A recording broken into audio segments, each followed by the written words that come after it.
Story. Okay, ఇక అందరూ వినండి. అనగనగనగా ఒక ఊరిలో ఒక బాగా డబ్బున్న వ్యాపారి ఉన్నాడు. చాలా డబ్బులు ఉన్నాయి ఆ వ్యాపారి. బాగా డబ్బున్న వ్యాపారి ఉన్నాడు. పాపం అతనికి పిల్లలు లేరు నాన్న. అతనికి పిల్లలు లేరు. మీలాంటి చిన్న చిన్న పిల్లలు లేరు. ఇక పాపం అతను ఎన్నో దాన ధర్మాలు చేస్తూ చాలా పూజలు పునస్కారాలు చేస్తూ అన్ని మంచి పనులు చేస్తూ భగవంతుడి నిత్యం ధ్యానిస్తూ ఉన్నాడు. మాకు ఇంకా ఎవరైనా ఒక్కళ్ళు పిల్లలు ఉంటే బాగుంటుంది, నాకు మేము చాలా సంతోషిస్తాము అని భగవంతుడిని ప్రార్థిస్తూ ఉంటాడు రోజు. అయితే పాపం ఆ ప్రార్థనలు విన్నాడో ఏమో భగవంతుడు. చివరికి వాళ్ళకి ఒక అందమైన పాప పుట్టింది. నాకు చాలా అందంగా ఉంది. అందమైన పాప పుట్టింది. చాలా ఎంత అందంగా ఉందో. కానీ ఒక చిన్న లోపం ఉంది. ఏంటో తెలుసా? ఒక చిన్న డిఫెక్ట్ లోపం ఉంది. ఏంటంటే ఆ పాపకి ముక్కు లేదు. ఆ పాపకి ముక్కు లేదు. టీచర్ కాగట్లా పిలుస్తుంది. టీచర్ అంటే భగవంతుడు అట్లా సృష్టించాడు. ఏం చేద్దాం?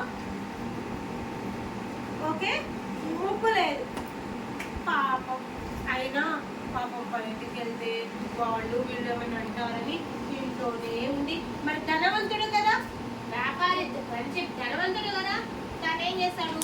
పాపమే ఆ అమ్మాయి ఎలాంటి ఇబ్బంది పడకుండా తను చదువుకోవడమైనా ఏదైనా ఇంట్లోనే చేసేది. ఇంటికే టీచర్ వచ్చేవారు, ఇంట్లోనే పాఠాలు చెప్పేవారు, ఇంట్లోనే చదువుకునేది. పాపపోతే పాపం ఎక్కడికి ఆడుకోవడానికి సరిగ్గా వెళ్ళేది కాదు. ఇక బయటికి వెళ్తే తను ముక్కు లేదు అనేసి ఎవరైనా అంటారు అనేసి బాధగా, లేకపోతే షేమ్ చేస్తారు, తన్ని ఎగతాళి చేస్తారు అని బాధపడుతూ తను ఎక్కువ శాతం బయటికి వెళ్ళేది కాదు. ఇక అలాగే పెరిగి పెరిగి పెరిగి పెద్దయిపోయింది. పెద్దగా అయిపోయిన తర్వాత మరి అమ్మాయికి పెళ్లి చేయాలి కదా. పెళ్లి చేయాలా చేయొద్దా? చెయ్యాలి కదా. ఈయన ధనవంతుడు కాబట్టి ఏం చేశాడు? మా అమ్మాయికి ముందు అనౌన్స్ చేస్తాడు. పాపం ముక్కు లేదు, పెళ్లి చేసుకున్న వాళ్ళకి డబ్బులు ఇస్తాను అని అనౌన్స్ చేశాడు. అది ముక్కు లేని అమ్మాయిని ఎవరు పెళ్లి చేసుకుంటారు అని ఎవ్వరు ముందుకు రాలేదు నాన్న. పెళ్లి చేసుకోవడానికి ఎవ్వరు ముందుకు. అన్ని చక్కగా ఉంటేనే ఏమంటారు? అట్లొక్క ఉంది ఇట్లొక్క ఉంది అని అంటారు. తెల్లగా లేదు, నల్లగుంది, నల్లగా లేదు, ఇంకేంటారు? తెల్లగుంది కానీ జుట్టు నల్లగా లేదు అంటారు, జుట్టు చిన్నగా ఉంది అంటారు. అలా అన్ని వంకలు పెడతారు కదా. అమ్మాయి వంక పెడతారా పెట్టరా? పెళ్ళప్పుడు చూస్తావా? పెళ్లి కూతురు బాగుందా అని మనం చూసుకుంటాం కదా. ఇలా పొడుగుందా అమ్మాయి, అట్లున్నట్లు అని చూస్తాం కదా. అలా వంక పెడతారనేసి పాపం ఆయన చేస్తాడు. ఎవ్వరు పెళ్లి చేసుకుంటూ ముందుకు రాలేదు. కానీ చివరికి ఒక ఆయన వచ్చాడన్న ఆ అమ్మాయిని పెళ్లి చేసుకోవడానికి. వచ్చేసి నేను పెళ్లి చేసుకుంటా అండి, నాకు ఎలాంటి అభ్యంతరం లేదు అనేసి అంటే అంగరంగా వైభవంగా ఆ అమ్మాయికి పెళ్లి చేశారు ఆ వ్యాపారి. చేసిన తర్వాత పాపం ఇక్కడ అంటే అలవాటు అయిపోయింది. ఇప్పుడు అత్తవారింటికి వెళ్ళాలి కదా. అత్తవారింటికి వెళ్ళిన తర్వాత పాపం అమ్మాయి ఇంట్లోనే ఉండేది, ఎక్కడికి వెళ్ళేది కాదు. అయితే ఏమైంది? తనకే బాధగా ఉంటుంది. అయ్యో నాకు ముక్కు లేదు, నేను ఎక్కడికి వెళ్ళలేకపోతున్నాను అని బాధపడుతూ ఉంటే ఆ ఊరికి ఒక ఋషి వచ్చాడు.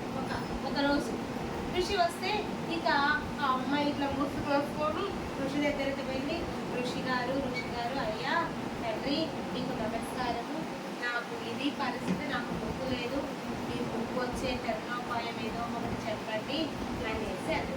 సరే అమ్మ, నువ్వు పలానా హిమాలయాలకు వెళ్ళి ధ్యానం చెయ్యి, భగవంతుడిని ధ్యానించు, భగవంతుడు ప్రత్యక్షమయ్యి నీకు కావాల్సింది నీకు ఇస్తాడు అనేసి ఆ మహర్షి చెప్తాడు, ఋషి చెప్తాడు.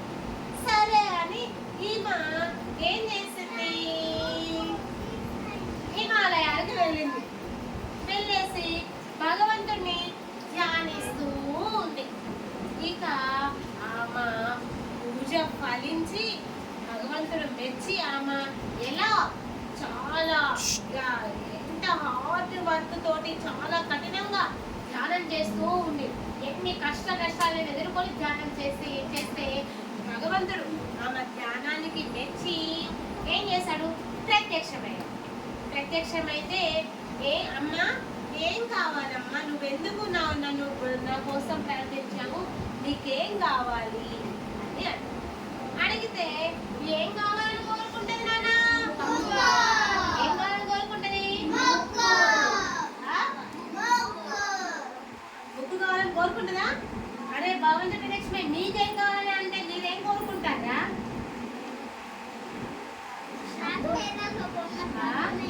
అబ్బా కొంచెం మెచ్యూర్ అయ్యి సంతోషం ఉండాలని కోరుకుంటారు, ఆస్తులు ఉండాలని కోరుకుంటారు, బాగా ఎదుర్కోవాలని కోరుకుంటారు, చదువు రావాలని కోరుకుంటారు, మార్కులు బాగా రావాలని కోరుకుంటారు, నేను క్లాస్లో ఫస్ట్ ర్యాంక్ రావాలని కోరుకుంటాడు, క్లాస్ ఫస్ట్ రావాలని కోరుకుంటావా? భగవంతుడు ప్రత్యక్షమైతే సరే పాపం మీరైతే ఇవన్నీ కోరుకున్నారు, ఆమెకి ఏమి లేదు, మొక్కులే. కాబట్టి ఆమె ఏం చేసింది తెలుసా, భగవంతుడిని తండ్రి తండ్రి తండ్రి అయ్యా మీకు నమస్కారాలు మెలక, నాకు ఒక పెద్ద ముక్కు కావాలయ్యా, పెద్ద ముక్కు కావాలి అని అడిగింది. ఆమె అడిగింది నా, ఆమె ఎందుకు అడిగింది నాకేం తెలుసు, ఈ సైజు ముక్కు సారా, కానీ ఆమె ఏం కోరుకుంది, నాకు పెద్ద ముక్కు కావాలి అని కోరుకుంది. అయితే తదాస్తు అని భగవంతుడు అన్నాడు. అంటే ఆమెకి ఏమైంది తెలుసా, ఎంత పెద్ద ముక్కు వచ్చింది, ఆమె ఉన్న బాడీ కన్నా ఇంత పెద్ద ముక్కు వచ్చింది. ఇక ఆ ముక్కుతోటి వాళ్ళ ఊరు వెళ్ళింది. వాళ్ళ వెళ్ళేసరికి ఇంత పెద్ద ముక్కు ఏంది, నువ్వేంది ఇంత పెద్ద ముక్కు ఏంటని అందరూ చక్కగా చేయడం మొదలుపెట్టారు. మళ్ళీ అమ్మ ఇది కాదులే అని మళ్ళీ హిమాలయాలకు వెళ్ళి మళ్ళీ భగవంతుడి కోసం ధ్యానం చేసింది. ధ్యానం చేస్తే మళ్ళీ భగవంతుడి ప్రత్యక్షమయ్యాడు. ఇప్పుడు భగవంతుడిని కోరుకుంటుంది. ఏం కోరుకుంటుంది, నాకు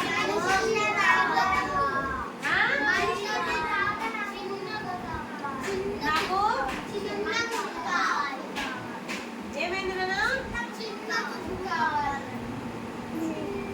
ముక్కు కావాలని కోరుకుంటుందా? అయ్యా భగవంతుడు నాకు ఈ ముక్కొద్దు ముక్కొద్దు, నాకు ఈ ముక్కొద్దు, నాకు ఈ ముక్కొద్దు అన్నది. నాకు ఈ ముక్కొద్దు ముక్కొద్దు అన్నది. ముక్కొద్దు ముక్కొద్దు అనేసరికి భగవంతుడు ఏమన్నాడు, తదాస్తు అన్నాడు. అప్పుడేమైంది,